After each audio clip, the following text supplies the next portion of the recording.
Општинските јавни предпријатија, државните фирми и јавни предпријатија како и здравството за 3 месеци ги зголемиле доспеаните, а неплатени обврски. На крајот на март внатрешниот долг се приближи до половина милијарда евра, пишува portalup.mk. Вкупниот внатрешен долг на крајот на првиот квартал од годинава достигна дури 490 милиони 740 илјади евра, што е за 82 милиони евра повеќе во однос на состојбата на крајот од декември. Јавните предпријатија на централно ниво и државните АД на крајот од март достигнале износ од 235,4 милиони евра, што е за дури 69 милиони евра повеќе во однос на состојбата на крајот од 2023 година.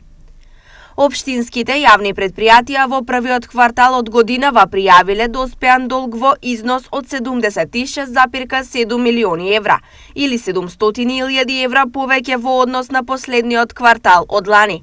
Јавните здравствени установи, болници и клиники во првите 3 месеци од оваа година имале вкупен доспеан, а неплатен долг во износ од 73 милиони евра, што е за 11,7 милиони евра повеќе во однос на состојбата со долгот на крајот од 2023 година.